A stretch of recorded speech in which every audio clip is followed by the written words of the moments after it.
Jusqu'à la clôture des marchés européens qui va être peut-être positive. On a un peu de volatilité au cours de cette séance, même si les mouvements sont quand même relativement étroits, un peu plus de calme peut-être aujourd'hui. Après le coup d'arrêt quand même hier, des actions européennes qui ont reculé de 4%. On se stabilise aujourd'hui, plus 0,2% pour le CAC à un quart d'heure de la clôture, 4362 points à Paris. Nourane Charer est avec nous donc par téléphone, directeur de la gestion de Mansartis. Bonjour et bienvenue Nourane.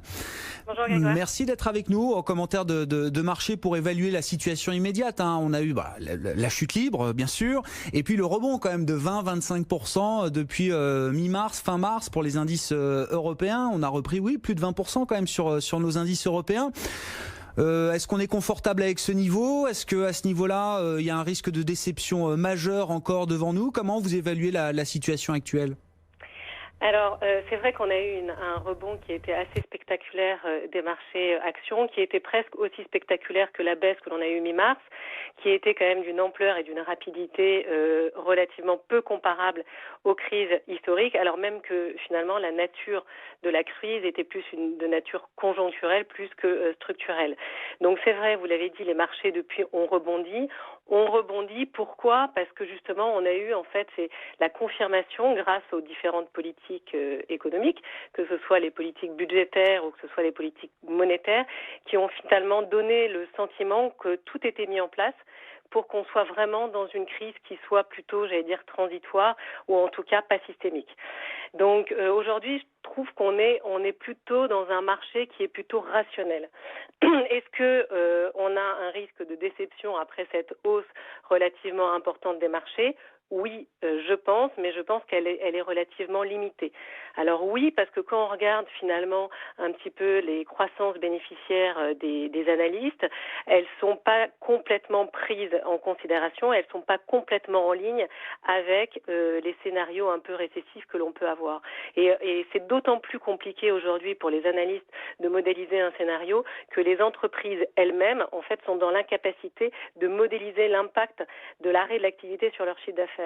Donc c'est compliqué. Aujourd'hui, la croissance bénéficiaire que l'on a globalement au niveau monde, on est à -6, donc on voit bien qu'on n'a pas complètement intégré l'impact de l'arrêt de l'activité. Et cette croissance bénéficiaire qui est faite par les analystes, elle est essentiellement faite par une analyse macroéconomique top-down. Donc aujourd'hui, elle n'est pas faite par du bottom-up et par des informations que les sociétés pourraient donner et pourraient donner aux investisseurs et aux analystes. Donc ça, c'est important. Donc je pense qu'effectivement, on peut avoir encore une certaine nervosité ou une certaine volatilité sur les marchés qui serait due en fait à cet ajustement des croissances bénéficiaires dans le marché. Mais je pense quand même que cette baisse risque d'être limitée et on ne va pas retrouver des niveaux de baisse que l'on a eu effectivement, tel que je le mentionnais tout à l'heure, avec des niveaux de baisse de 40% pour différentes raisons. Je pense qu'on a on est plutôt dans la deuxième phase de crise, de la crise sanitaire. On est quand même en sortie de crise. Donc, on voit bien qu'il y a plusieurs éléments qui sont quand même positifs. On rentre plutôt dans des scénarios de déconfinement.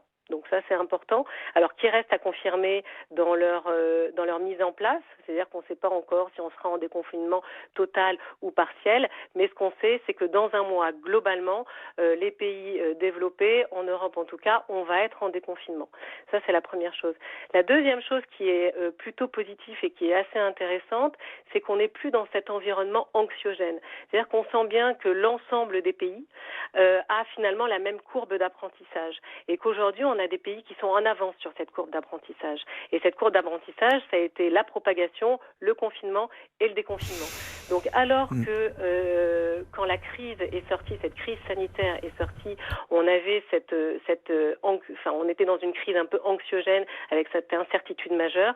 Là, on a plus le sentiment de maîtriser un petit peu plus cette crise sanitaire grâce effectivement à cette courbe d'apprentissage qui est aujourd'hui plus en avance sur certains pays. Et il ne faut pas oublier quand même qu'aujourd'hui, la réponse quand même budgétaire et monétaire est telle, elle a été très rapide, elle a été très en avance, elle a été massive et donc elle accompagnera et je pense pense que ça limitera quand même la nervosité des marchés, puisqu'aujourd'hui ça donne quand même une certaine, pas l'assurance totale, mais en tout cas ça évite quand même les faillites d'entreprises et ça limite en fait et ça permet d'assurer quand même une certaine stabilité économique des ménages. Comment on gère dans cette situation, Nourane, pour le compte des clients? Alors il y a la question du stock picking, là, quel est le filtre, la grille d'analyse avec laquelle vous travaillez et quelles sont les convictions d'ailleurs qui peuvent émerger à travers ce travail d'analyse que vous faites au milieu de l'incertitude maximum dans laquelle on évolue.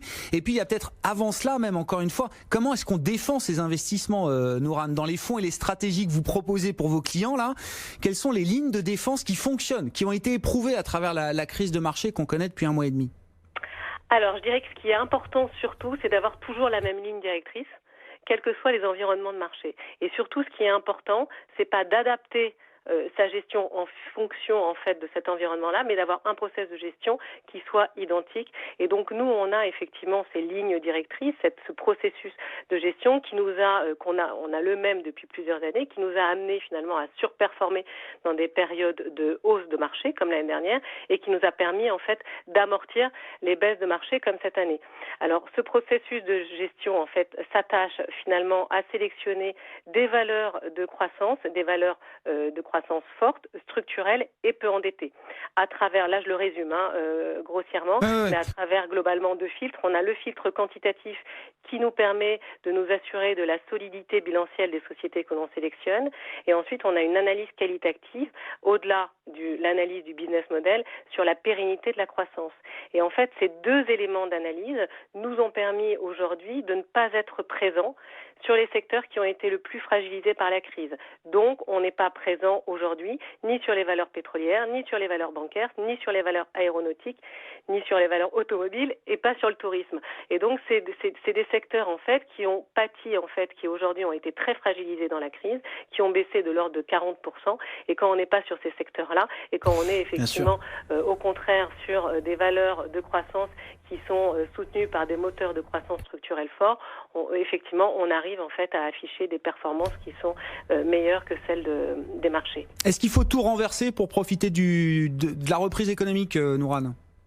Alors non, justement, je pense qu'effectivement, il ne faut surtout pas avoir une gestion qui est opportuniste sur des périodes de court terme. Il faut vraiment se tenir en fait à son processus de gestion pour sélectionner en fait les valeurs de bonne qualité. Alors souvent, effectivement, on me demande ou on demande en fait en disant mais attention parce qu'en sortie de crise, effectivement, peut-être qu'on va avoir ces valeurs de croissance, les belles valeurs de croissance, de qualité qui vont peut-être plus souffrir. Et est-ce que vous n'auriez pas intérêt à changer votre process de gestion? Et surtout, en fait, non, il ne faut absolument pas changer son processus de gestion, puisqu'en fait, par exemple, si on prend le cas des sociétés qui ont été aujourd'hui, enfin les secteurs qui sont fragilisés dans la crise, en sortie de crise, bien évidemment, on va avoir un rattrapage de ces secteurs, du secteur bancaire, etc.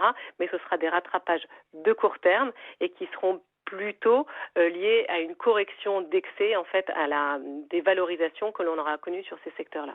Merci beaucoup, Nourane. Merci pour vos quelques commentaires avec nous par téléphone cet après-midi. Nourane Charer, directeur de la gestion de Mansartis. Dernier invité pour conclure cette séance en Europe, c'est Benoît Pelloual qui nous accompagne à présent par téléphone, stratégiste de Vega IM. Bonjour et bienvenue, Benoît.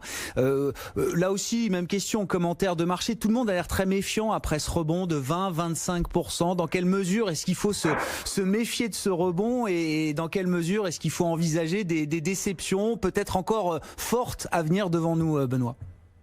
Bonjour Grégoire. Oui, effectivement, on est aussi méfiant face à ce rebond. Parce que tout simplement, ces phases de rebond assez violentes, parce qu'au final, on assiste quand même à un rebond qui se prolonge et qui est quand même assez rapide.